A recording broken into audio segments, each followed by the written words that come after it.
Let's begin. Yes. Yes, sir. So, friends, first of all, I am presuming that most of you were available with me during the fundamentals which we discussed on the last occasion. But still, even after that, I will be taking up some of the fundamentals so that those who could not attend last time's session, they could be with me on the same page, and we are on board together. So this new Benami law, since when it was introduced, it has really sent shivers to the spine of many.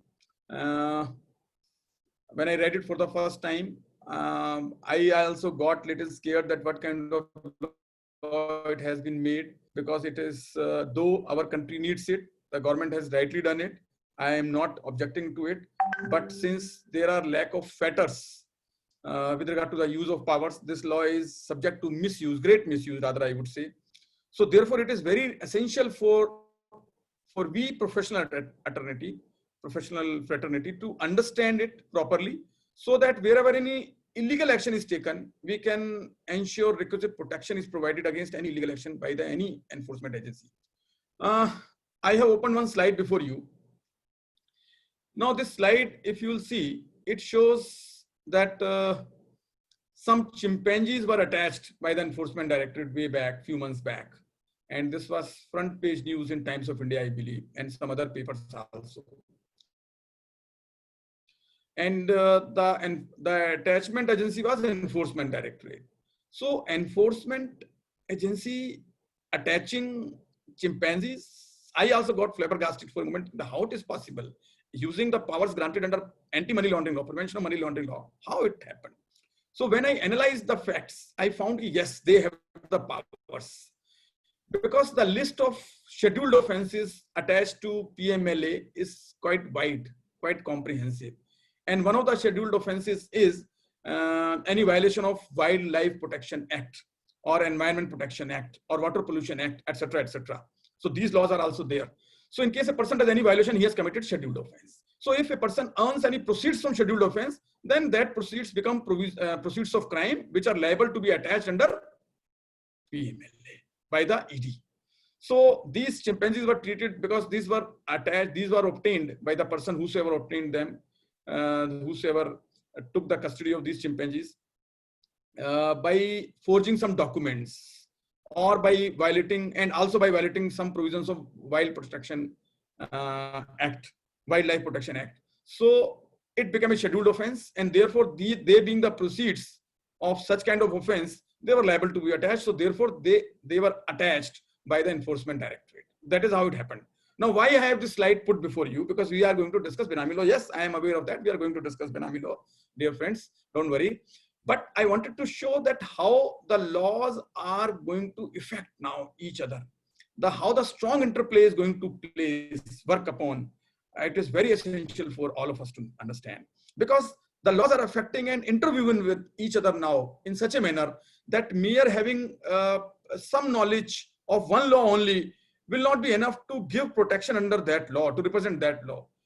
Even if I'm specializing in any particular law, I should have little bit knowledge of other laws surrounding it, so that my action is not proving damaging in other laws for a particular person. So I am trying to protect under one law, but it proves to be damaging under other laws. So that should not be a situation, which when I will discuss with you practical life example, you will understand, yes, what I am trying to say. Under Benami law, people have people have taken out a person, an SSE, from the problem of income tax, small problem of income tax law, but pushed them into the great and deep problem and more serious problem under Benami law, whereby the entire land was attached. So that is how it is necessary to understand some basics about the interplay of these laws. And we will be definitely covering up the same in great detail, apart from various issues which I have raised in the SMS and the SMS received from on the queries. Yes. Now kindly see the next query. You must have seen that this Benami law has been made applicable now on the companies also.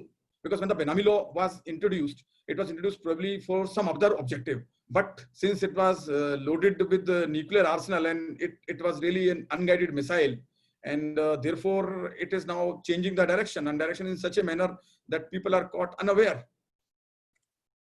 Then this particular information I wanted to share with you, that as per the need of the time, as it is happening in all other countries all over the world, that there is a coordinated action between the agencies using the techniques of data analytics.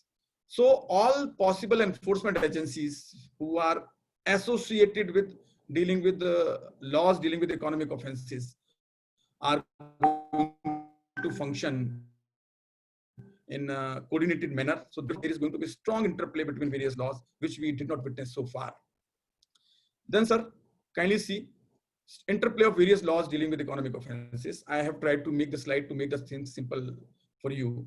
Now, I have kept Benami law in the central pivotal position, and the other laws surrounding it are, for example, Income Tax Act, for example, PMLA, Black Money Act. We have some provisions of Companies Act like significant beneficial ownership concept.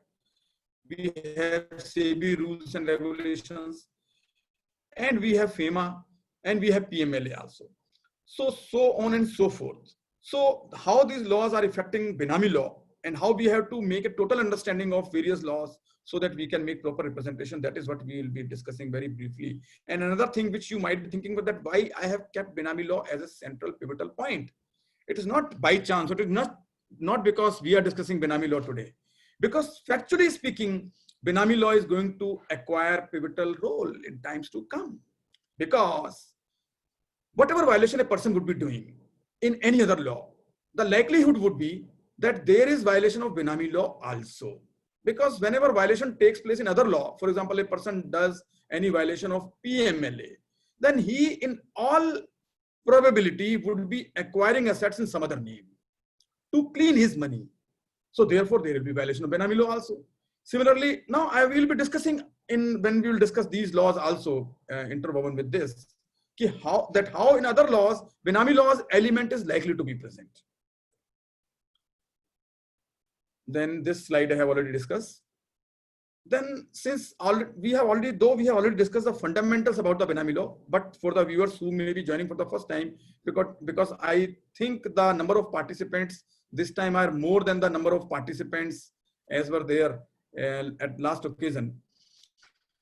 So there are new joinees this time, and I got few phone calls also, sir, that we could not attend last session. So therefore, I was prompted to deal with the little basics in few minutes only. Kindly bear with me.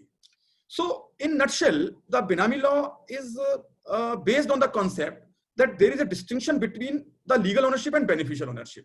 In other words, there would be say seller will be selling the asset to Benami to a person and transferring the title, but consideration would be provided by another person, which is marked as A here. So property is transferred in the name of Mr. C, and B is the transferor. So B transfers the property to C, but consideration has been provided to B by Mr. A.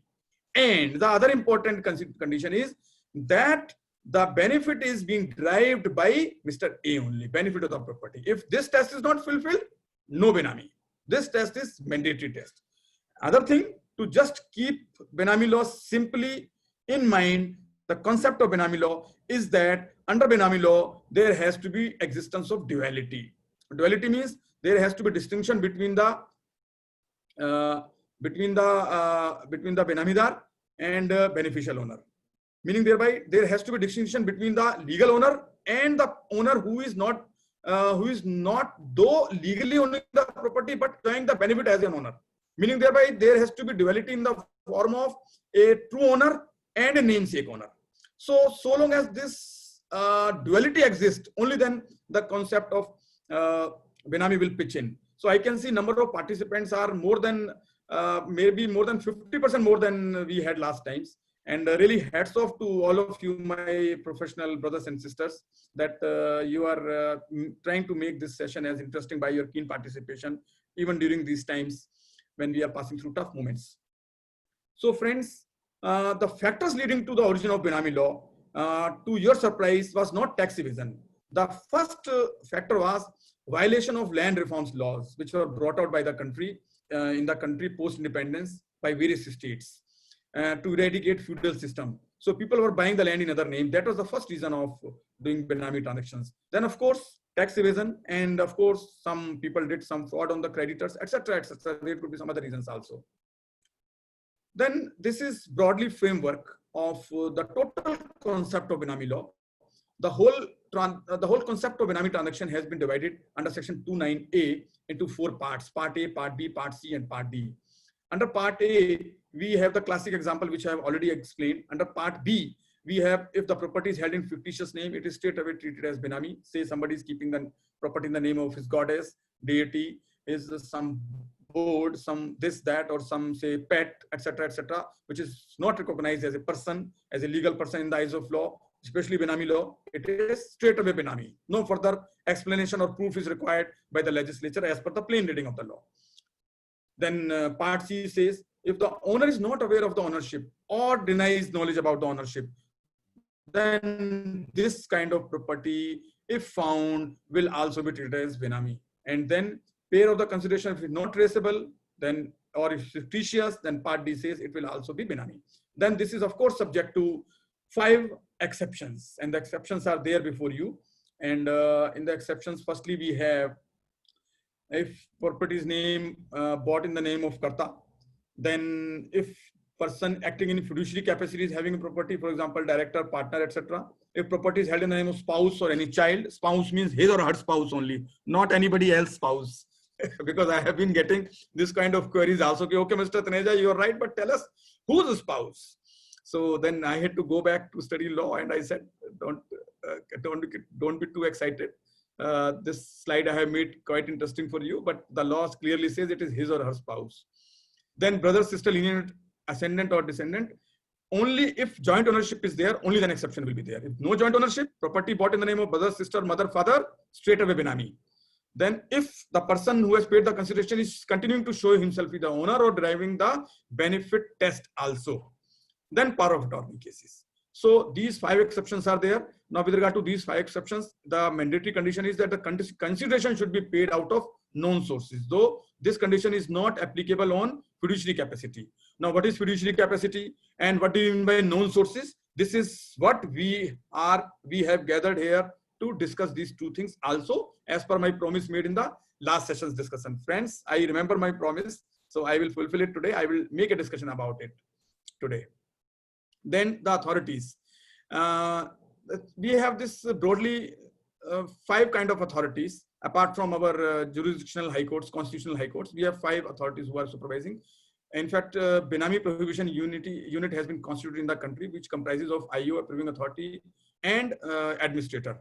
Then we have, after these authorities, these enforcement authorities do their job, the matter reaches to executing authority, and which is located in Delhi with pan-India jurisdiction. And then after the order is passed by executing authority, the matter reaches before the appellate tribunal. Again, the sole bench is located in Delhi, and the pan-India jurisdiction is in Delhi with Delhi bench only. And this tribunal and this authority both are common with PMLA. So the authorities and tribunal constituted under PMLA has been given the function to discharge the function under Benami law also. So this is very basic about the Benami law, and the authorities have been given powers to retrieve the information on pull mode and push mode basis. Now pull mode means that Benami law authorities can seek information from all these authorities whose name I have mentioned here, and all these authorities have been made duty bound under the law, statutory bound to furnish the information if sought by the IO, or if it comes to their notice, then they have to themselves give the information to the jurisdictional IO about any property or any transaction which is considered to be Benami in their view. Then one information I will be sharing, that as you are aware that with regard to shell companies, PMO had set up a task force in February 2017 under the joint chairmanship of the Revenue Secretary and Secretary MCA. And now many companies are being roped in into Benami law also, which are found to be shell companies or any other company who have done transaction with any such alleged shell company. Now, so the first query, of the session, meaning of the expression known sources. So friends, this term known sources has been used for the first time by the legislature. Earlier, the many other statutes, the words used, expressions used were like declared or disclosed, etc., etc.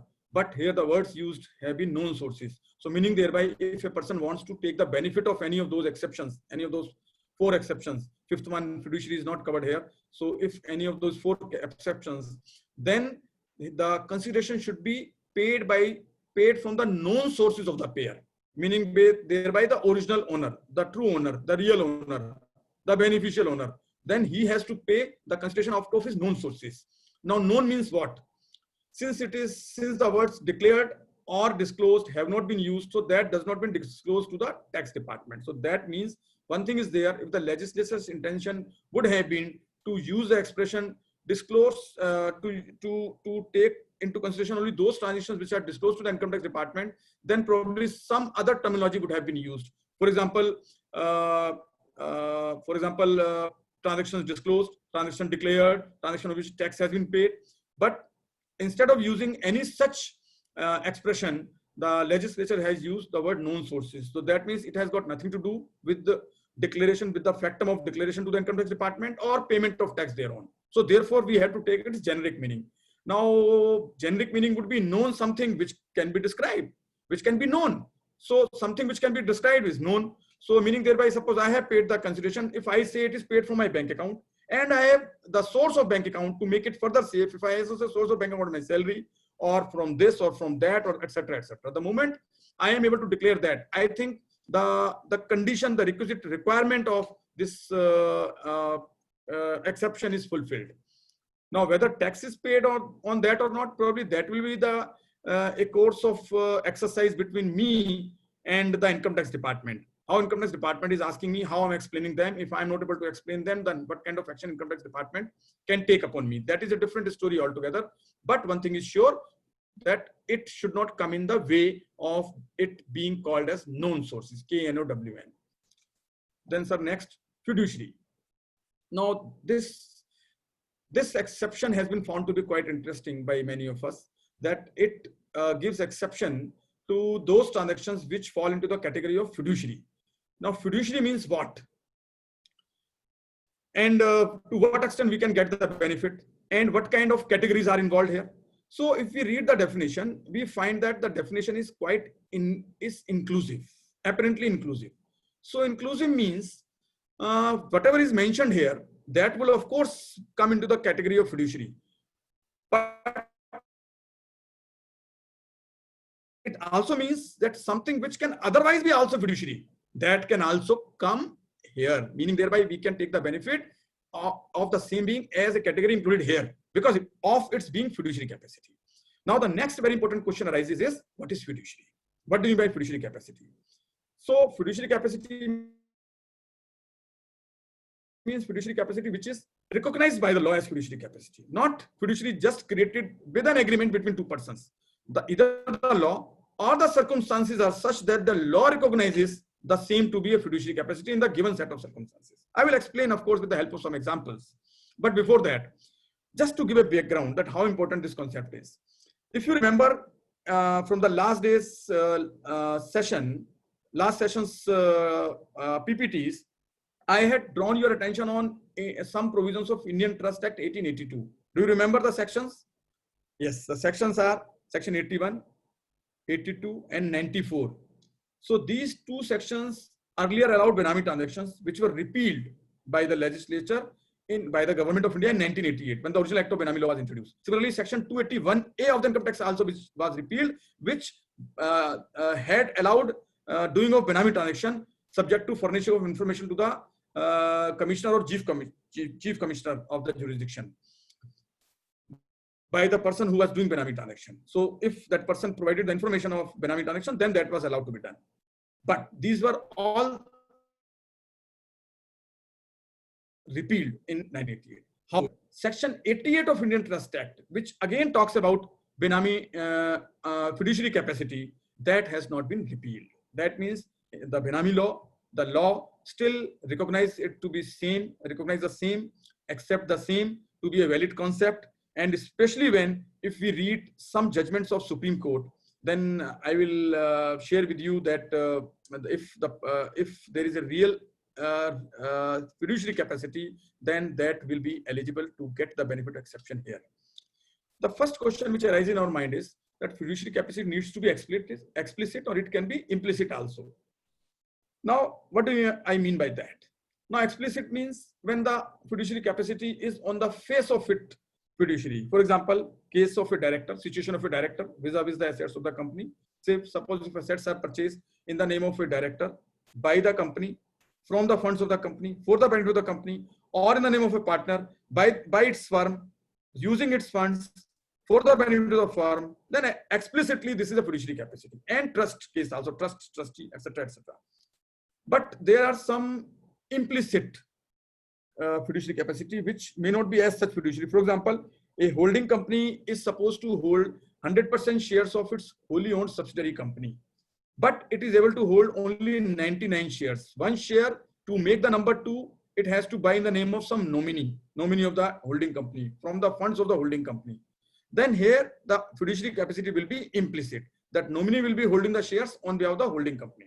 Similarly, if we stretch it further, suppose under given circumstances, let me take some example whereby suppose I and my friend, we enter into an agreement. I tell my friend, look, my friend, I have so many properties, and let me give some of the properties to you. You hold it, but for my benefit in fiduciary capacity. So can I make this kind of arrangement? No, I don't think so, because the law is not going to recognize this as a fiduciary capacity. But the same facts, if I change little bit, maybe we are able to get the benefit if the circumstances are really like that. For example, if I have given a task to my friend or to my agent or someone, I appointed him to buy some property for me. And when I was traveling abroad, when the property was bought, I was traveling abroad. And when the time of registration came, I was still abroad, and it was around 3 months or so to further go before I could come back to the country. So that gentleman requested me that the earnest money has already been given, the payment has been made, the deal will slip out of hand and earnest money may be forfeited. So what should I do? Then the reply came through mail from my side that, okay, my friend, you do one thing, you buy the property, get the property registered in your name, and when I come back, I will take it back from you. So if the documents are entered like that, in the deed also, if the factum is mentioned like that, I think a explainable case can be made out, and such kind of fiduciary capacity, such kind of situation can give rise to a fiduciary capacity, will be recognized as a fiduciary capacity under Benami law also. Though the law is yet to evolve, there are many ifs and buts on this. But for your benefit, if you can kindly read the judgment of Honorable Supreme Court in the case of Marcel Martin versus M Printer, 21taxman.com 7. It is very good read on fiduciary capacity. Then this is what I wanted to discuss with you about how one law is going to affect the other laws. Friends, if you see Benami law and other laws, how they are interwoven, let me take some examples. Income tax, I will take in the end. Let me take other first. For example, first of all, Companies Act. So under Companies Act, we have been recently introduced with the concept of significant beneficial ownership, under which some information is to be given under the forms recently introduced, that is called as, popularly known as Ben 1 and Ben 2, etc., if I'm not wrong. So under those forms, a company is required to furnish information about those shareholders who are not holding the shares in their own absolute real capacity, but holding on some behalf of other people.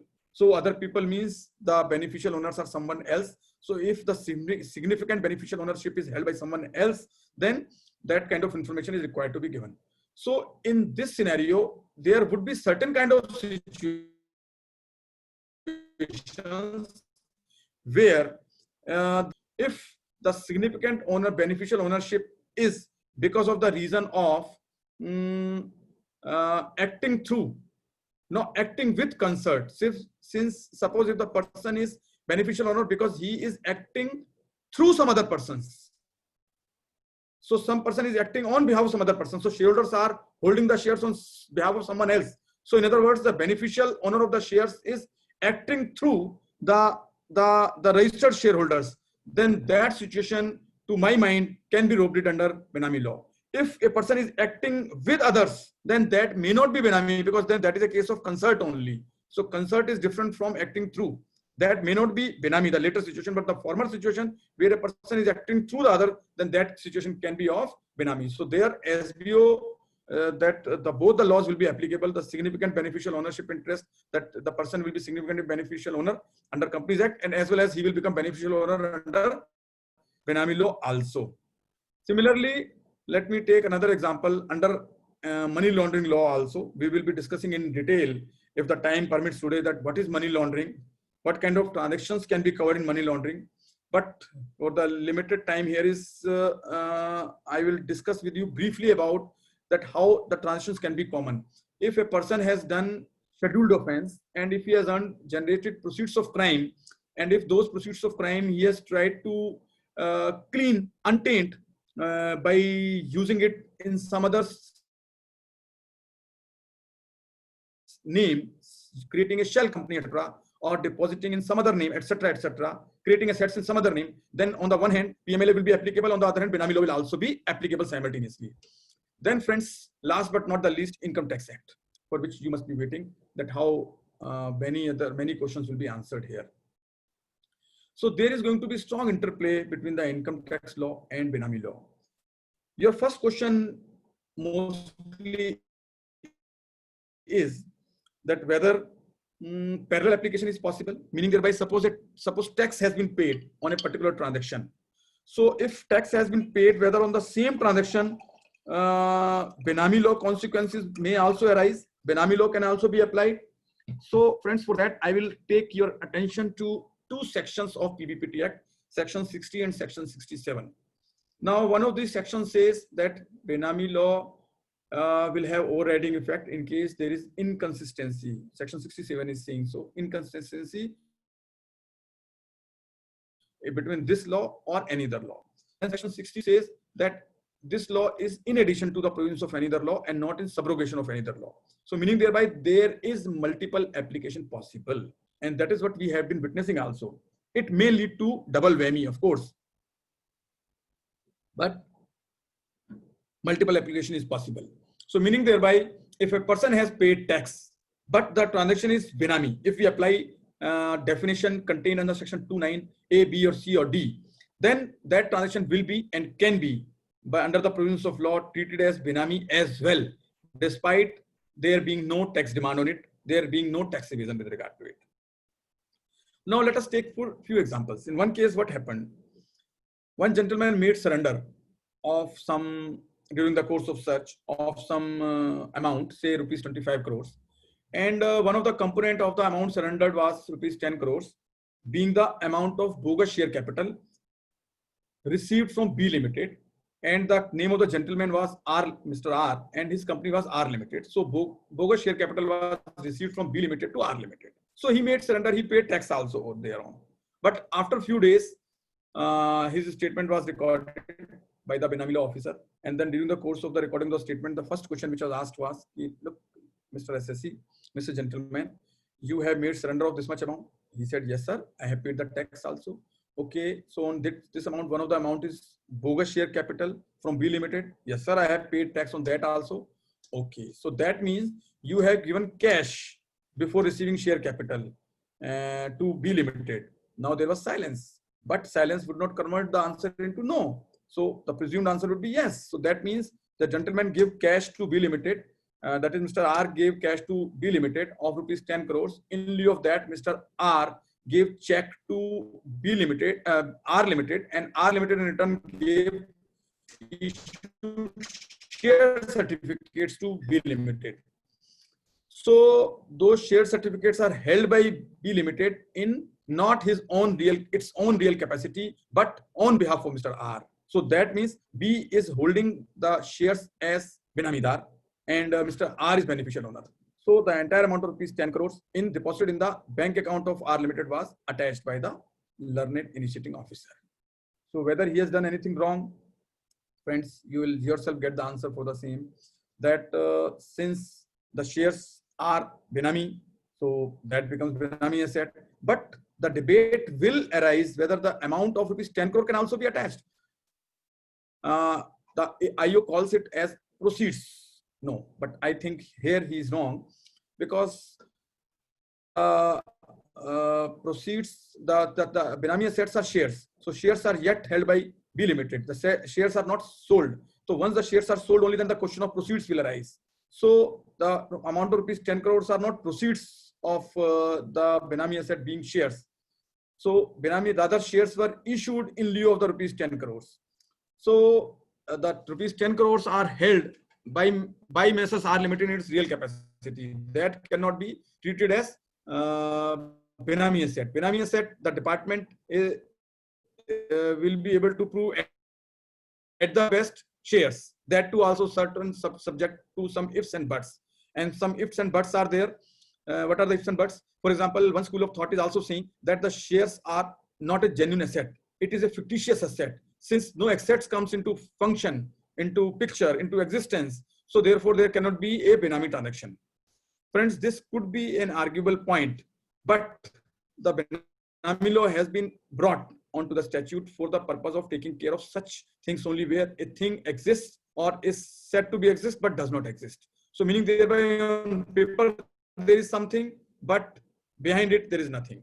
So meaning thereby on paper B is shareholder of some shares of which actually R is shares. So it is not that the shares do not exist. The only thing is that its real owner is Mr. R. So it is not rough piece of paper. That is a reply in all likelihood we are going to get from the income tax department, from the IO side. So therefore it is going to be very, very tedious point. Today, as on date, day in, day out, actions are being taken, have been taken before the lockdown started.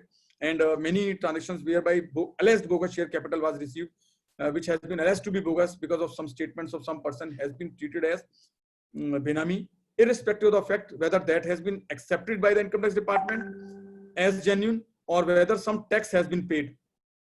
Tax has been paid on that by the person on the ground that it has been surrendered. But if the admitted fact is that it is the bogus share capital, then that has been treated as Benami. Then, sir, there are other situations. For example, some gift has been received. Say Mr. A gives gift to B. So if the gift is not treated as genuine, whether it can be treated as Benami or whether the provisions of section 56 will be applicable. So here I would say there would be two kinds of situations. Suppose the income tax official makes addition under section 56 in the hands of the recipient on the ground that the amount received is lesser than the amount of consideration as per the law. So therefore, for the difference amount, addition is made in the hands of the recipient. So that means the factum of goods is accepted. So then there cannot be a invocation of provisions of Benami law by the initiating officer. But if the vice versa is there, say, for example, if the initiating officer treats it a non-genuine transaction and the donee is said to be Benami only and the transaction is not genuine, then income tax official cannot make addition for the deficit amount of consideration. So here the situation will be mutually exclusive, not cumulative. Under section 68 situation, the department is making it cumulative. But this gift situation, it is not going to be cumulative. It could be at the best mutually exclusive. Now with regard to GAR. Now with regard to GAR is also, there is a serious situation because one query has been asked from probably Jamnagar, from one of my professional colleagues, that sir, what is the situation of GAR? Now I would like to explain it with the help of an example what has happened. And this is a reported case, AB Mauritius Company. You can read this judgment is from adjudicating authority, not adjudicating authority, authority of advance ruling. I'm sorry, day in day out we are talking about adjudicating authority, that's why it slipped out of my mouth. So it is authority for advance ruling of income tax. So the issue was that there was one company, US company, which was holding, which created one company in say Singapore or Mauritius, and through Mauritius or Singapore route, it made investment in Indian company by way of shareholding. So in a way, it was holding shares in Indian company through Mauritius or Singapore route. Now what happened? Income tax department invoked provisions of GAR or say PPT, principal purpose test, and held that this Mauritian company is just a paper entity. The real company and the real control is with the US company. And the AAR, Authority of Advanced Ruling, upheld the decision, the action, and then it was held by AAR that yes, this is a Mauritian company, is a paper entity only. It is not having any its own existence at all. So it is acting in a Benami manner. So the real control is held by US company. So if this can, and therefore the treaty benefit is denied to the Mauritius company. And if this kind of action is taken by the income tax department, then friends, there are chances then the BPU can also pitch in and declare that the assets held in India, that is shares held in the Indian company, maybe by the Mauritius company, is Benami asset. So Mauritian company may be treated as Benamida, and US company, that is the ultimate parent company, may be treated as beneficial owner, and the assets lying here in India may be attached, invoking the provisions of section 24.1 and 24.3 of PBPT Act, and then confirmed with 24.5 and 24.5 and 24.6, etc. 26 and 27, etc. Then, sir, this I have already discussed. Then, sir, that is little bit about the interplay. Now, one other important aspect I am raising before you, that is concept of burden of proof. Now, this is a very, very cardinal question, that under Benami law, whose burden is what? Whose burden is to prove that this is Benami, or whose burden is this to prove that this is not Benami? Very important issue. In fact, I will explain with the help of some journal law, as we are all aware about, that the burden to prove an allegation is upon the person who's making an allegation. So therefore, when the civil disputes in context of Benami transactions arose, and they reached in the courts and also reached up to the apex court, then the Honorable Supreme Court, in the context of those civil disputes, in many cases, it was held that the burden to prove Benami is upon the person who is alleging a transaction to be Benami. So because under the civil disputes, some person were claiming ownership of some assets as Benami. So some of the latest judgments are open before you in the name of Leelavati and Ammal Mangathai Ammal, from one judgment from Bangalore High Court, another from Andhra Pradesh High Court, Karnataka High Court and Andhra Pradesh High Court. And Justice M.B. Shah has delivered this judgment recently. There they say the burden to prove is upon the person who is asking it to be Benami, alleging it to be Benami. So when I tried to apply this judgment before the initiating officer, the initiating officers opined that no, these judgments were in the context of civil law. Now PBPT Act has come, so therefore nothing doing, the burden is upon you. So they made a reverse burden kind of concept, as is laid under section 24 of PMLA upon the persons upon whom action is taken by the Enforcement Directorate. But fortunately, this matter was argued twice by me before the Honorable Appellate Tribunal of Benami Law and PMLA. So in first case this is DHFL case, popularly known as DHFL case. This is available, copy of judgment is available on the site. There some confusion was left, though the bench did not say that burden is upon the noticee, but this was being interpreted wrongly. Therefore, when this matter was again argued by us, and I raised this issue before Honorable Justice Manmohan, who was chairing the bench in the appellate tribunal, then very detailed judgment has been given in the name of Pamela Bhardwaj and Ramneet Singh Kochar versus IO. This is also available on the site of the tribunal, and very detailed judgment in which Honorable Tribunal has applied the benefit of these two judgments, that is P. Leelavati and Ammal Mangathai, and said that yes, in the context of PBPT also, the jurisprudence suggests, the common sense suggests, the principle of natural justice suggests that the burden is upon the shoulders of the IO to prove that this is Benami transaction. So this is a worth read judgment to explain the concept here, and understanding this concept only proper representation before the initiating officer can be made. Then friends, consequences of Benami transactions. This is another issue which has been bothering us. So friends, as far as consequences are concerned, there are three consequences, as you're all aware about. That firstly, attachment or confiscation. The secondly, prosecution and imprisonment and rigorous imprisonment.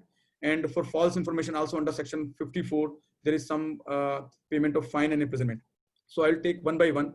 First of all, provisional attachment. Section 24(3) says that the IO can make attachment of the property for 90 days, which can be continued for one more year by the IO under section 24(4). So now the immediate question that arises is that how the attachment can be made, whether in what are the requisite conditions. So friends, in fact, the law is not being properly appreciated in most of the cases by the IOs all over the country. There is a condition that condition number one is that in the opinion of the IO, the property is likely to be alienated. So some material should be there to form this opinion, but without any formation of opinion, properties are attached. The second important condition is that the IO has to find that who is the person in possession of the property as on date, and the person is holding it as Benami. So this condition is also not being fulfilled, and without complying with this condition, the property is being attached. And then of course, prior approval of the approving authority is required if first two conditions are fulfilled. Then friends, the uppermost question arises is, what is the effect of attachment? Whether all rights with respect to the enjoyment of the property come to an end, or only right to transfer the property becomes restricted. So the impression is given as if the all right with respect to the enjoyment of the property come to an end. But friends, it is not like that. In fact, attachment has been defined under section 2(5), which says attachment means the prohibition of transfer, conversion, disposition, or movement of property by an order issued under this act. So usage of the property is nowhere prohibited. Enjoyment of the property is nowhere prohibited. So then we have to keep in mind section 57, which says in case any property is attached under section 24, then no transfer in whatever manner should be made thereafter. So meaning thereby the law is clear that the restriction is on transfer only, not on enjoyment. Then friends, next question which arises is, what is the if the shares are attached, what are the restrictions? Whether restriction there is restriction on right of voting, right to participate in shareholders meeting, right to receive dividend, restriction to pledge shares, restriction to sell or transfer shares. So what are the restrictions? So here we can take the benefit of judgment of Honorable Supreme Court in the case of Balkishan Gupta versus Swadeshi Politics, which says attachment of shares do not deprive the shareholders of their right to vote at a meeting and allied rights. Otherwise, also in sync with the Benami law also, since there is no prohibition on right to usage. So whatever is happening, that will happen only. Transfer, dividend, it has to come. It has to be deposited in the account of the shareholder. Voting, it has to be done. Meeting, it has to be attended. It can be attended. So that is not restricted. Then with regard to properties, I have already discussed. Then confiscation, friends, will take place only after the judgment of honorable tribunal, not before that. This is not similar to PMLA. Under PMLA, after the passing of order by adjudging authority, confiscation can trigger, but here it is not like that. Separate proceedings are required for that. Then protection to bona fide purchaser is there, but two conditions are to be fulfilled: payment of adequate consideration and issuance of notice under section 24(1). This I had already covered in detail in last session, so I'm skipping it for the time being today. Then the whether provisions of section 91, 92, and 101, 102, and 106 of Indian Evidence Act, which says that the documentary evidence shall precede over the oral evidence, whether these provisions shall be applicable under Benami law or they have been overridden by section 60 or 67. So friends, these have not been overridden because there are no contrary provisions here. All the legislation which are offspring of the constitution of the country, which are sibling of this legislation, shall have their effect unless specifically contradicted or erased by Benami law. All means all: CPC, CRPC, Indian Evidence Act, etc., etc., and many more, Indian Succession Act, etc., etc. What are the powers of initiating officer? Power of arrest, power of survey, search and seizure. Other powers I am not discussing. They are plainly given. That power of inquiry, power of making investigation through summoning, through recording of witness, as are granted to a court under CPC. But my specific question is, those powers are there with the IO. But whether power of arrest is there, as is there with the AD under PMLA. So friends, the answer is no. This power has not been given here to the initiating officer, like it has been given to the Enforcement Directorate under PMLA.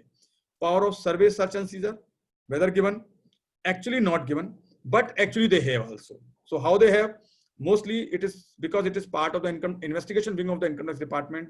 So whenever they suspect any transaction to be Benami, etc., then the satisfaction is recorded of maybe some evasion of tax, etc. What kind of satisfaction, God knows only. And then survey and search seizure, etc., is also carried out on the premises, and then all the powers are enjoyed in that manner.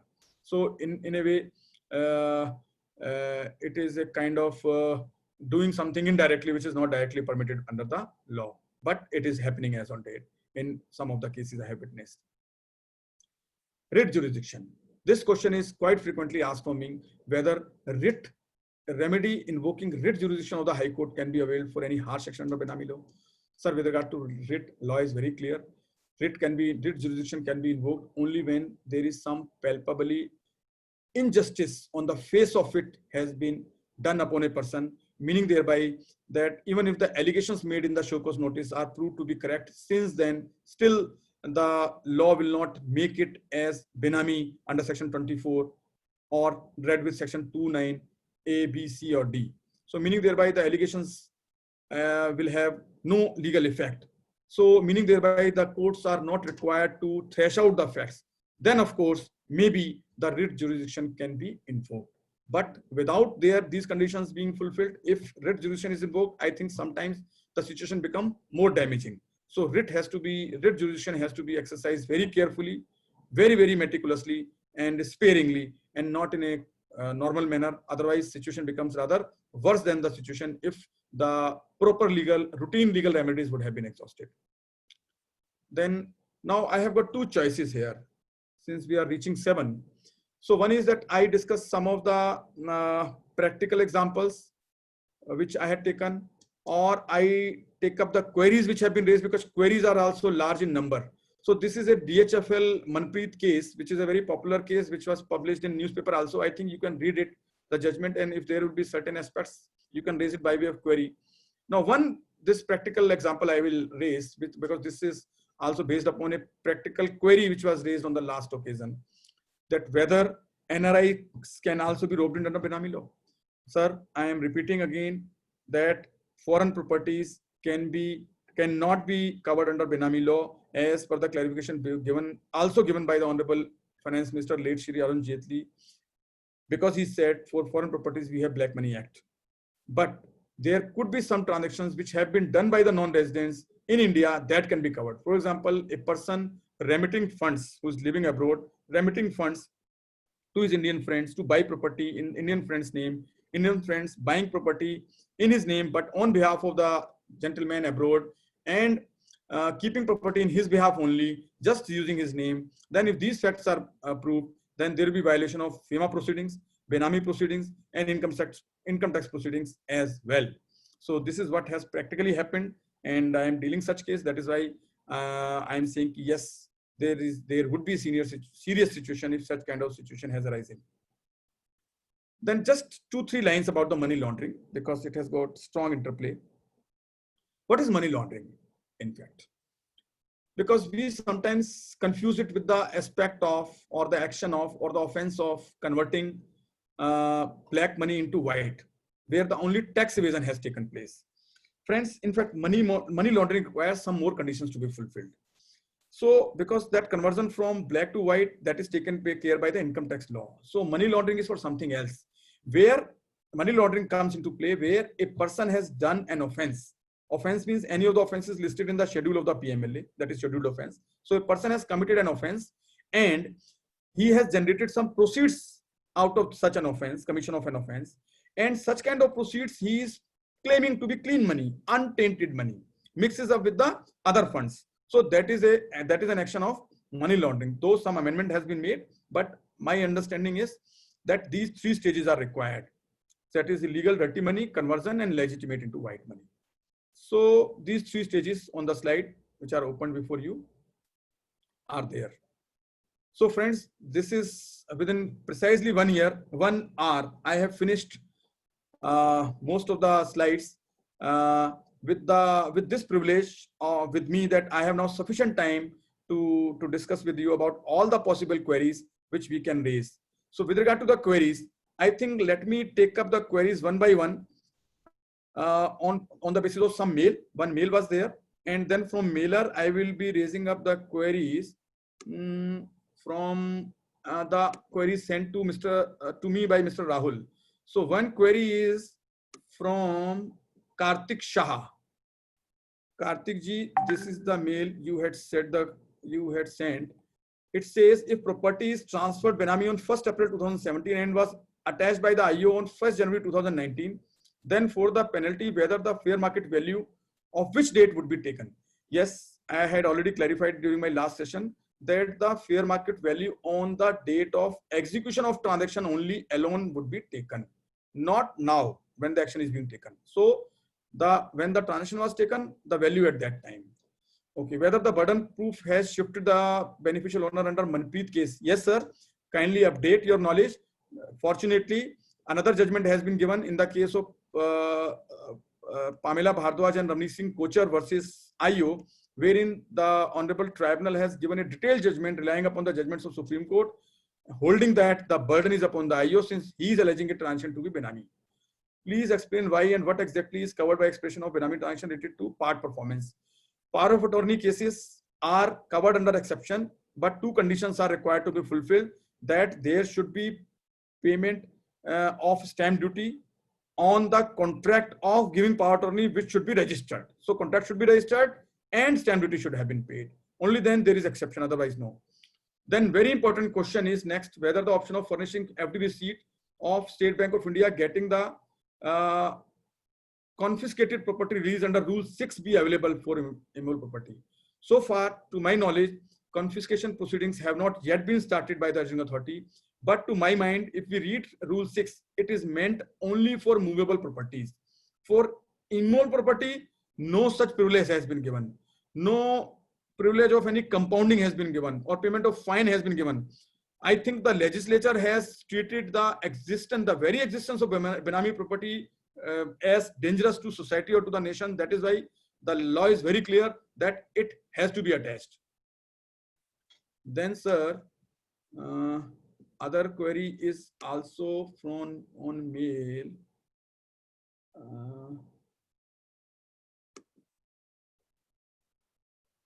Yes, this query is from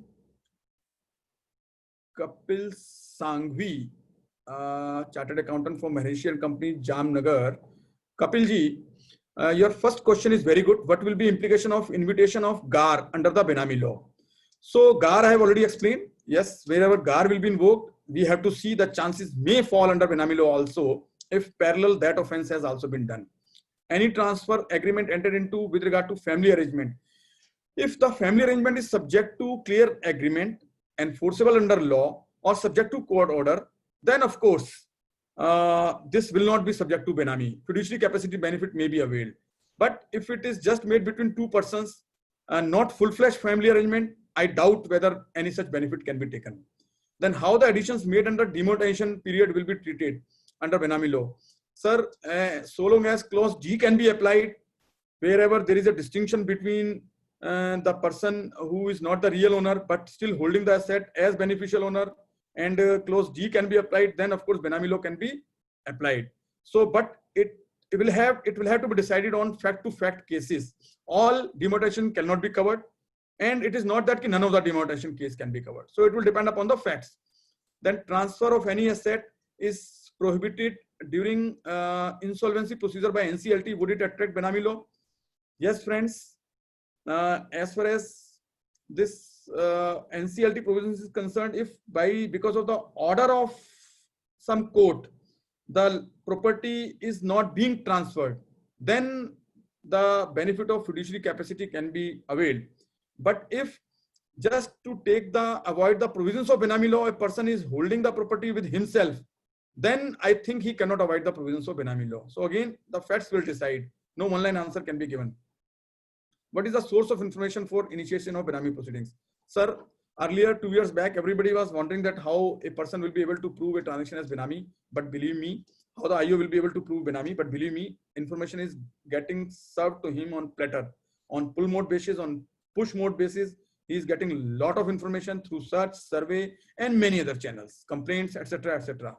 So informations are getting on. Then one question was asked by Rahul also today. Rahul ji on SMS. Let me raise that also. Yes, here is the question. Yes, discussion on this I have already covered. This also I have covered. So I think Rahul ji, you had sent me one question on SMS also today. Yes, here is that. What will be the implication of invocation of GAR under the Benami law? I have already covered. Transfer arrangement already covered. So this question I have already covered. So I think now we can raise those. Let me stop share it, and let us come back to the questions which are in question and answer form now.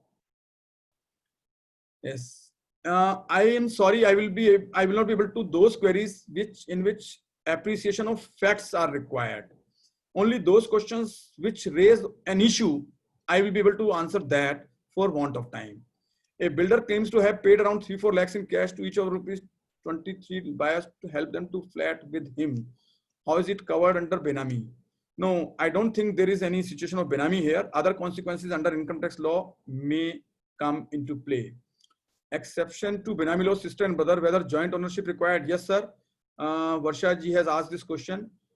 This is required, and in case joint ownership is not there and the person who has paid the consideration claims to himself or herself to be the owner, it will be straight away case of Benami. Then, sir, next question is from where the urging authority is satisfied that some part of properties in respect of which reference has been made to him is Benami property, but is not able to specifically identify such part, he shall record a finding to the best of his judgment as to which part of the property is held Benami. Yes, sir, he will have to exercise a judgment, and on the basis of that, he can do that. Again, it will be a matter of facts. Law gives him permission to make attachment on part basis. Rest will be question of fact. Can a debitor property devoted to deity be considered? Yes, sir. The law is very clear. Whatever it is, it has to be registered in the name of a person only. If not registered in the name of person, as per law, it is Benami. Many cases may rope in. I am aware of that fact, but the law is what the law is. Whether properties of partners or properties held in name of partnership firm in which the beneficial owners are partners is a Benami property? Yes, Amit. As the exception provides property of firm held in the name of partners. No, vice versa is not there. In fiduciary capacity, partner should hold the property. Property of partners, not vice versa. It is not vice versa. Whatever is written, it has to be followed as it is. Then, as per settled legal position, deity is legal entity in India. Bhavik ji, I do not know from what settled legal position you are saying and in what context such kind of judgment was given. Kindly see the definition of person, the meaning of person, the understanding of the word person here, and kindly apply that meaning only to be on the safer side, because the law is clear on this aspect. So anything in the name of fictitious person is Benami. Loan given to brother for buying asset. No, loan is not covered. So long as it is purely loan, any person, in the case of P. Lilavati also, it was held by Honorable Justice M.B. Shah from Honorable Supreme Court, that mere providing source does not make a transaction as Benami. There has to be compliance of benefit test also. Then I will not be able to take those questions which are from anonymous persons, because facts are jumbled up there. Brijesh is asking what will be the impact under Benami Transaction Act for transactions carried out through paper companies. Yes, the department is taking action day in, day out, treating that those transactions which are being done through paper companies, the persons holding the shares are Benami, and therefore they are Benamidar. And as on date, the adjudicating authority has confirmed the actions, such actions, and matter are pending before appellate tribunal. Ritesh Upadhyay is asking whether Benami transaction is for completed transaction or is covered in the process of transaction where department get information from known sources. It is for completed transaction. In fact, your question is not clear whether the Benami transaction is for completed transaction or is covered in the process. It can be in the process transaction also. If at any stage it can be found that on this particular moment the transaction is Benami, then in whatever form it is, because the definition of the word property is quite wide, it can be roped into. And as far as known sources is concerned, please do not confuse. Known sources given here in different context. It should be from the own sources of that gentleman. Role of professional intermediate Yes, role of professional will be there. In case a person is found to be involved in the transaction, then he will be liable to be covered under section 53. I think we have the benefit of availability of Mr. Amit Khemka with regard to provisions of prosecution. At the end, I will request Amit ji to take it up and explain that other persons who can be roped in apart from Benamidar and beneficial owner under such situation.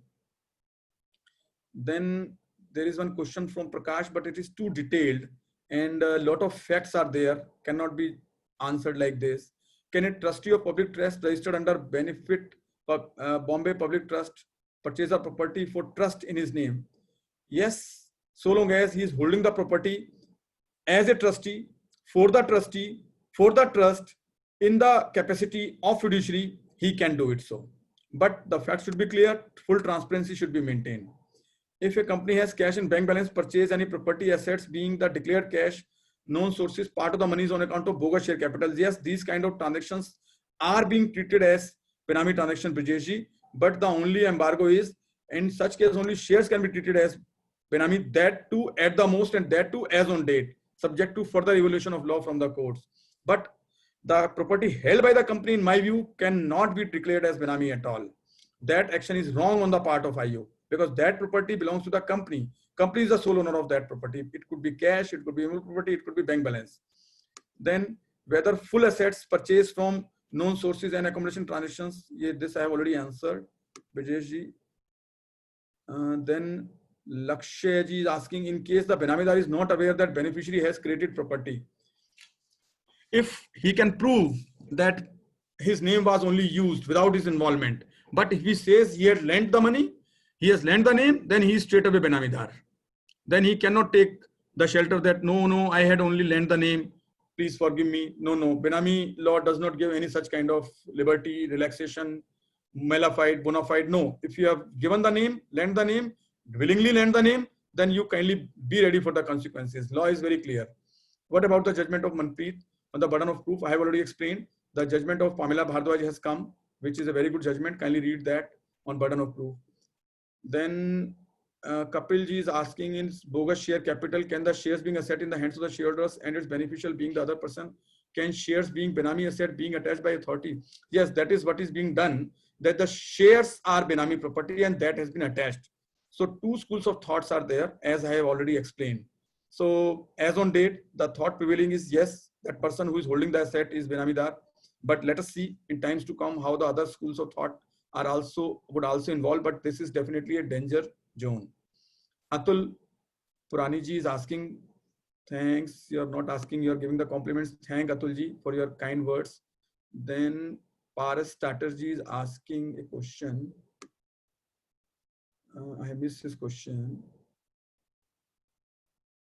So yes, CTC is also requested to keep webinar of PMLA also. So nice of you, Paras ji. This is also another topic which is close to my heart. So I will request the CTC team to make some more efforts, the efforts which you have been making quite sincerely always. So do one seminar on PMLA also.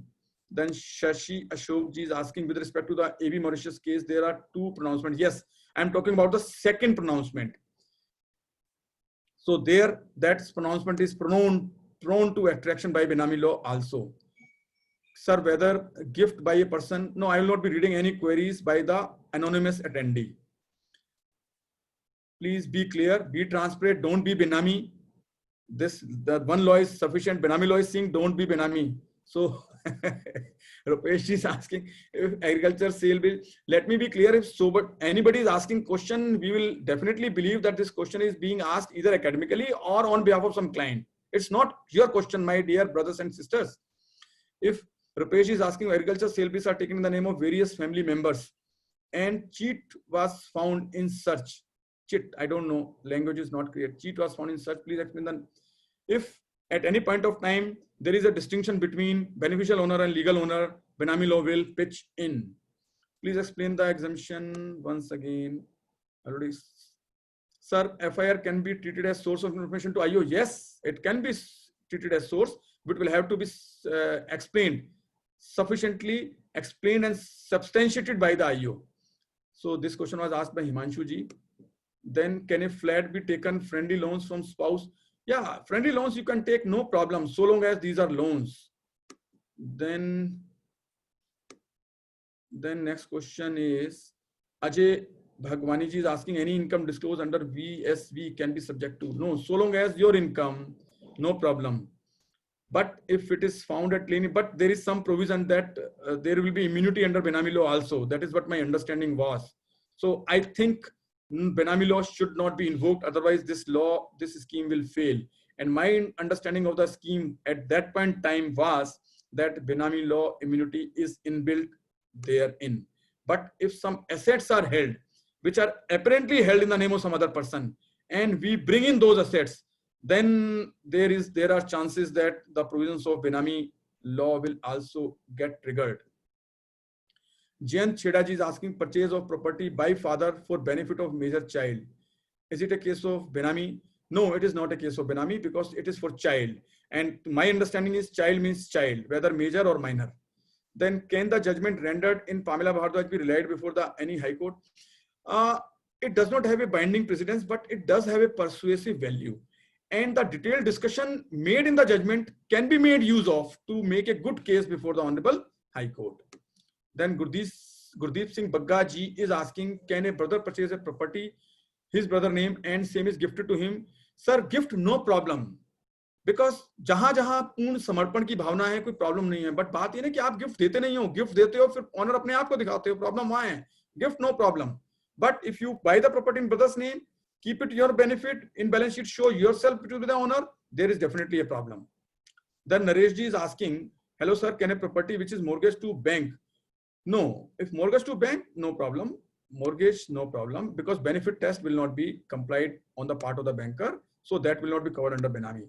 Then Ram Krishnan Saab is asking, advance received from sale of property, property not transferred and deal cancelled, agreement available, purchaser denies payment of advance, all transaction in cash outside the regular books. I think what you are doing is attraction of violation of income tax laws, not Benami law here, because transactions are all genuine, but denied for whatever reasons. Then please explain who is the beneficial owner again. Sir, I will have to go to the basics. Then beneficial owner is the person, Mohiji, for whose benefit the property is held by the Benamidar. So benefit test should be complied with. Then Ajay ji is asking whether amount of share capital offered to tax. I think there you will get the benefit of immunity. Can a gift given by a friend to another friends on marriage with huge amount as gift comes under Benami? No, so long as it is gift, why it is Benami, no problem. Gifts, any amount. If there will be any problem will be under income tax law only. But if the transactions are not genuine and transactions are found to be bogus, and if it is proved that the property is transferred in the name of other person, held by other person, but for the benefit of other person, then Benami law can be applied. Then Jatan Jain ji is asking, please give some example of movable Benami transaction. Sir, shares are held, registered in the name of say X, Y, Z, straight away Benami. These already been treated as Benami. Then whether Rajesh ji is asking whether a bogus share capital received in financial year 2010-11 prior to the BPA, and the definition is amended in section 2006 and therefore not applicable to earlier years in respect of such.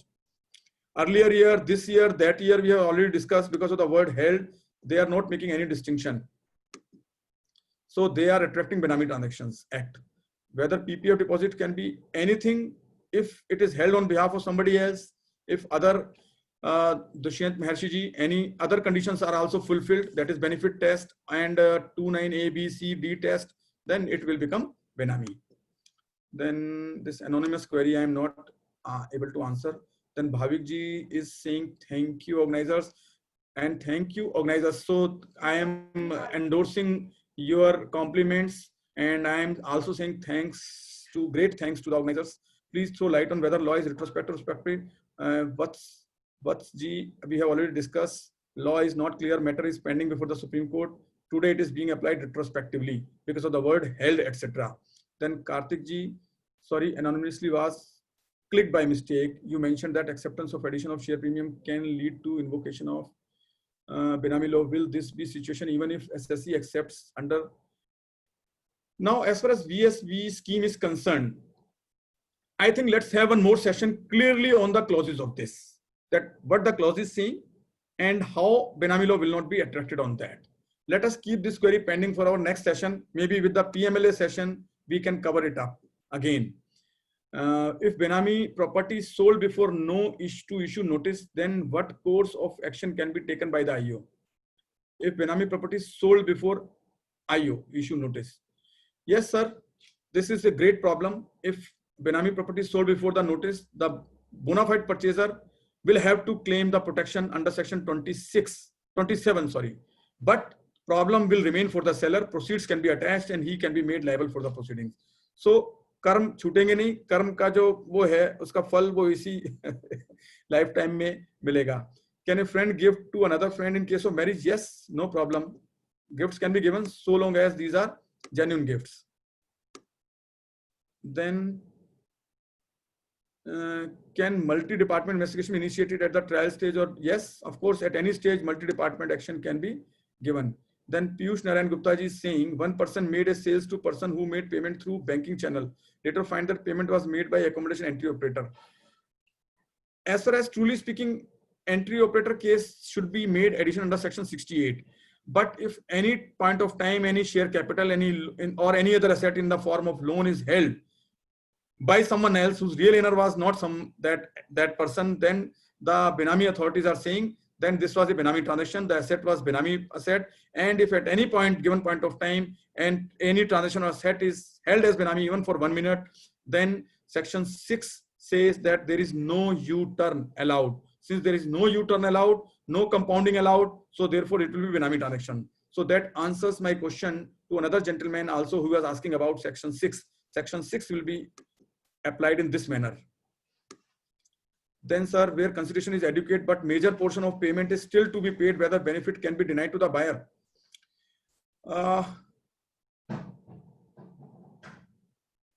No, I think there is no question of Benami here.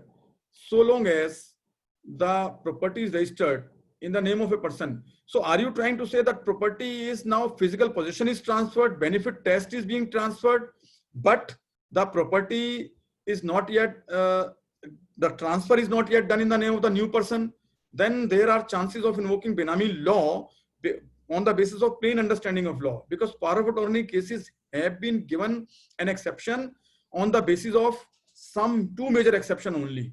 So otherwise, 2 major conditions, fulfillment of conditions. Otherwise, such kind of transactions which you are seeing, you are absolutely right. These are the transactions which are genuine transactions, Rakesh Joshi ji, but the situation is such that there is no benefit, there is no exception provided, no relaxation provided to such cases. Then Girish Agarwal ji has not mentioned any query, but only mentioned my name. Probably query is left to be mentioned. Then agriculture property purchased by trustee and amount transferred to the trustee, and then the name is not clear. Again, anonymous query I am skipping. Yes, Girish ji saying is very detailed presentation covering the real life scenarios. Very productive. Thank you for your compliments, Girish bhai. And Rakesh Sharma ji is saying if immovable property is purchased by mother-in-law from son-in-law and later date is gifted to married daughter after 4 years. Look, probably what you are trying to say, the transactions are not genuine, and that is why this query is being asked. Rakesh bhai, if this transaction is genuine, at no stage it becomes Benami, because gifts are also allowed, no problem, and purchase by one person from one person to another person is allowed. But if at any stage it is proved that the transaction was just for the namesake, it was transferred in the capacity to the mother-in-law just for namesake, she never became the owner, then you have a problem. So kindly bear with me with respect to this, that Benami law today is saying that whatever is genuine, only that will be saved. What I am trying to say that real capacity में जो चीजें हैं सिर्फ वही बचेंगी. जो जहां भी आप ड्यूअलिटी लाओगे और वो प्रूव नहीं कर पाओगे कि वो वन है, तो naturally burden will be very heavy. If some contrary facts are digged out by the department, then the burden will be shifted back and you will have to prove कि yes, mother-in-law was a real owner. So Rahul ji, should I keep on reading the queries, or I think we should go give a now halt to it, and let's hear Amit Khemka ji on some of the queries with regard to criminal side of the law, that is prosecution side of the law. If any of the queries, Amit ji, you have noted and you would like to answer. Yes, sir. So I think we can. Request Khemka ji to take some queries or give a brief idea also about the prosecution under the Benami Act. Yes, yes, yes. So let us take the benefit of his presence. That will be very good. Yes, sir. Khemka Yeah. sir. Khemka sir.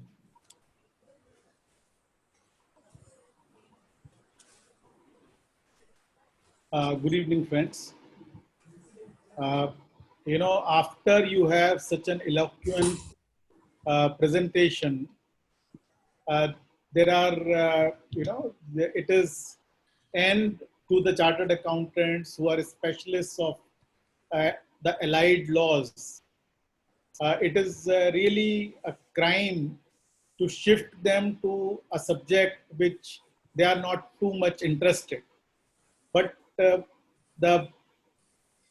situation today is that the chartered accountants or the tax practitioners or the practitioners in the field of Benami law, they may not be really interested in in handling the prosecutions, but they are perforce, they have to know a lot about the prosecutions. Now, the situation here is that there are offenses under almost every law which is dealing with the fiscal laws, be it the Income Tax Act, be it the Prevention of Money Laundering Act, or one Black Money Act, or the Benami Act. So, and there are issues of the onus of proof, there are issues of how to present the things, there are issues how to deal with, how not to deal in a manner that the prosecutions, ultimate prosecutions might be affected, or the case of our client during the prosecution is not affected. So it is necessary that people who are dealing with all these issues must have what are the criminal provisions in these particular laws, and therefore it has to be on the back of their mind. And therefore, probably Ashwini feels that it is necessary that all the people, once while you are going into the intricacies of the law, while you are going on the basics of the law, while you are interpreting or questioning, trying to know about the law in this manner, you must also know about what are the provisions which deal with with the prosecution part or the criminal law or the criminal angle, whatever is there. Now, let me just take you to the, there are primarily 4 sections in PBPT Act which deal with the criminal part or the prosecutions under the PBPT Act. Right now, I'm not taking you to the income tax law or the PMLA, as Ashwini has rightly said, that we might have a special session for that, because that would be quite a lengthy,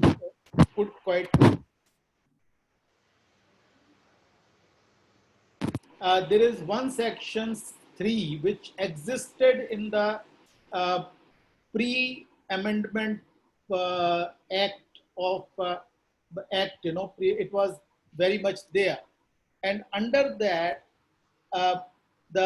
anybody who entered into a Benami transaction was made punishable with an imprisonment which extended up to a period of 3 years, or with fine, or with both. Now, this particular section, in my opinion, would apply only to the transactions which took place prior to 1/11/2016. As if you see the subsection 3 now, which was earlier, which has been, which is now, after the amended act has come, which clarifies that there are other 3 provisions, the criminal provisions or the prosecution provisions, which are contained in chapter 7 of the act. They will come into force only with effect from 1/11/2016. So it says whoever enters into a Benami transaction on or after the date of commencement. So there is no ambiguity so far as the prosecution part is concerned, that only those transactions which were entered prior to 1/11/2016 and the transactions which were entered into after 1/11/2016 only will be covered by Chapter 7, and all the transactions which are covered by, which are prior to this cutoff date, will be covered by subsection 2 of the Section 3. Now, if you just take Section 3(2) in isolation, it provides for a punishment of up to 3 years. Under CRPC, the Criminal Procedure Code, which has been made applicable to the prosecutions under all the acts. Now that it provides for a limitation period, and that limitation period is of 3 years in respect of offenses where the punishment provided is up to 3 years. So if you see the limitation period for initiation of any prosecution under subsection Section 3(2) expired as on 1/11/2019. So in my view, now no prosecutions can be launched in respect of the Benami transactions which were entered into before 1/11/2016. Now let me now take you to Chapter 7. Now Chapter 7 has 3 sections. One is Section 53. It starts with Section 53, and it says where any person enters into a Benami transaction in order to defeat the provisions of any law, to avoid payment of statutory dues, or to avoid payment to the creditors. So there are only, it is not the Benami transaction per se which has been made liable for prosecution. Even though a transaction could be Benami, but if it has not been done for these 3 things, that is, number 1, to defeat the provisions of any law. If it has been made, for example, with view of not paying the tax or not paying the stamp duty, or say, like Ashwini was giving you an example that an NRI cannot purchase a land in India. So what he does is he buys in the name of his friend or his brother or his any relative. So that would be breaching the purpose of that Benami transaction would be to defeat the provisions of any other law, or to avoid the payment of statutory dues. So if it has been made like you want to save the tax, or say avoid the payment of statutory dues, or to avoid payment of creditors.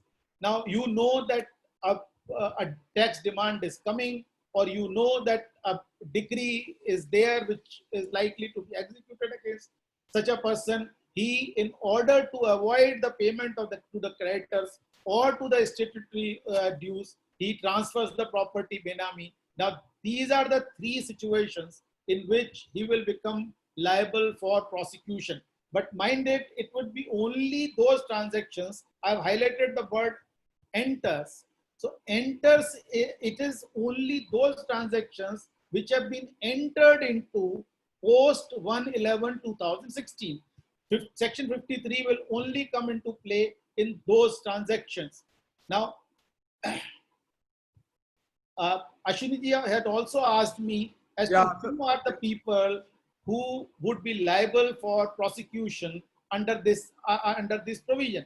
If you see, beneficial owner, of course, the Benamidar, of course, but any other person who abates or induces any person to enter into a Benami transaction shall also be liable for prosecution. So here it is a third person who in any way is assisting or abetting the or suggests or induces such a person. Now he also will be liable for prosecution, and the punishment is quite severe.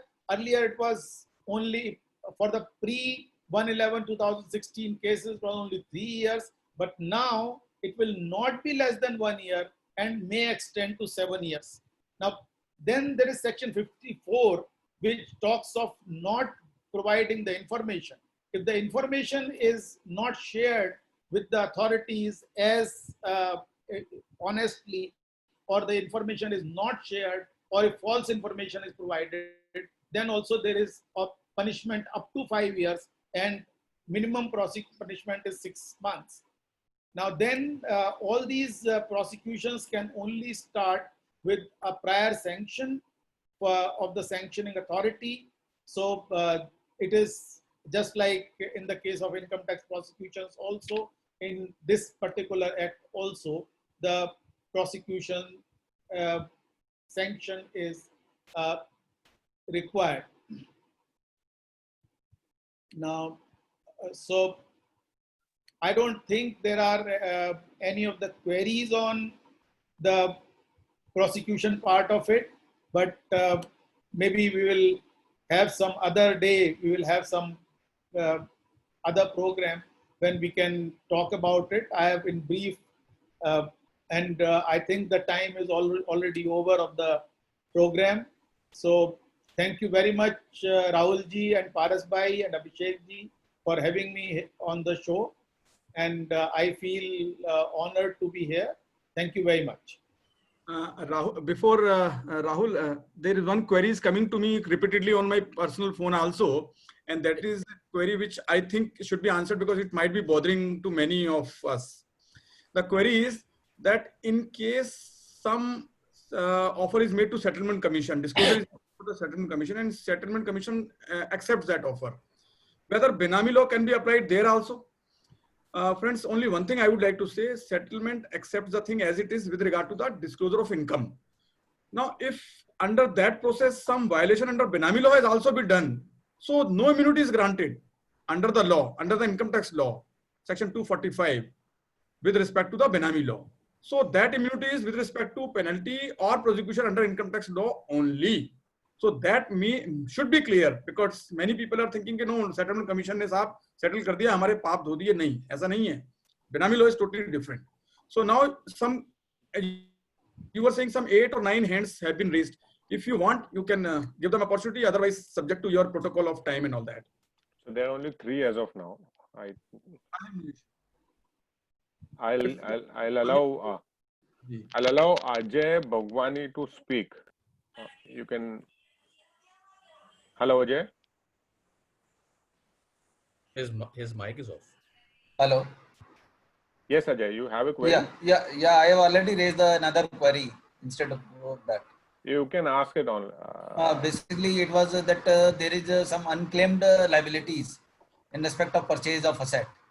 So whether it is written back and the taxes are paid, still it can be subject to Benami transaction. So far as the facts are that only unclaimed, because somebody is not claiming, there is only income tax issue if at all section 41 or of income tax or any other provision will come into play. But that as a clue, if the initiating officer finds, digs out some other transaction, and if he finds that at any point of time any transaction was done where the assets was held in a particular name, or transaction was done in which there was a distinction between legal ownership and beneficial ownership, only then the problem can arise, not otherwise. Okay, thanks. Okay, sir. So now I'll allow Paras Tater to speak.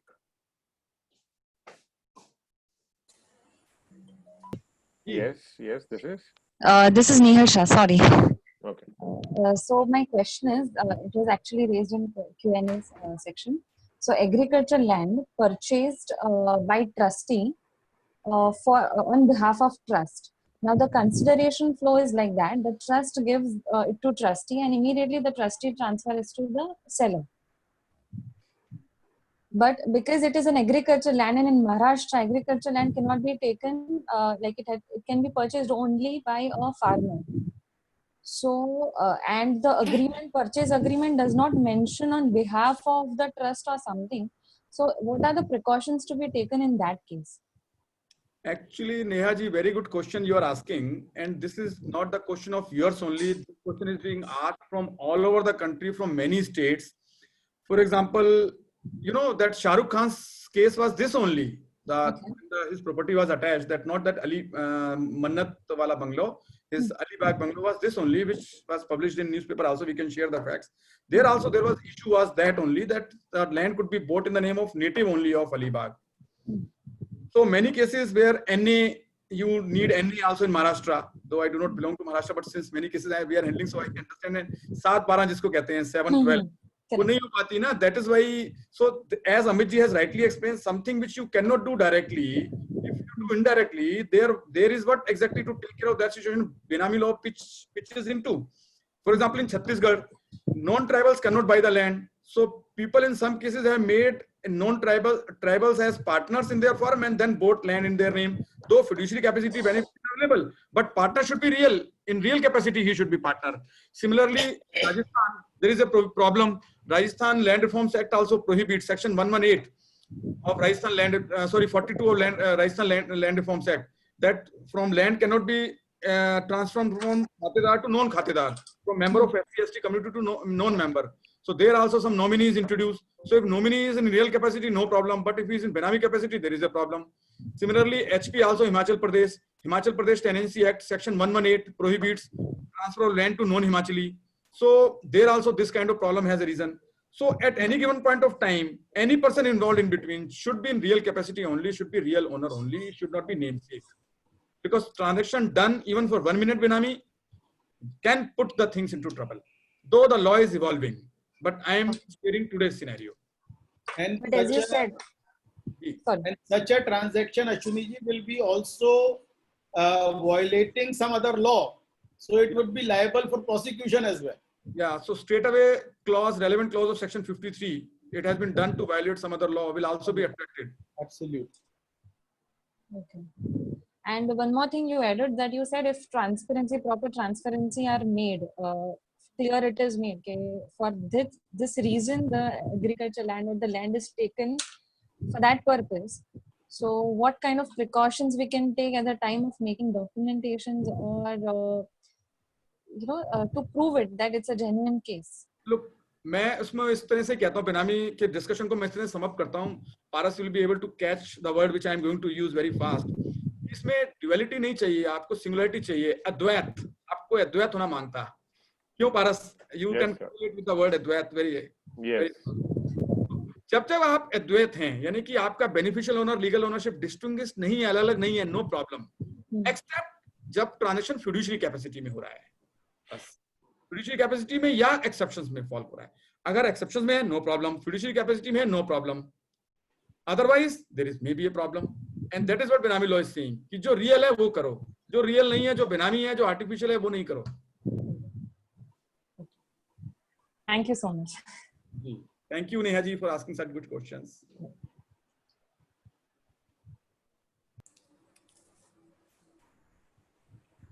Okay, I think so. All have been done, and the queries have also been answered. But my apologies if some of the queries could not be answered. My sincere apologies for time constraints. In fact, thank you, Amit Khemka ji, for taking out your valuable time. In fact, in the end, I felt that your session was a very much needed session.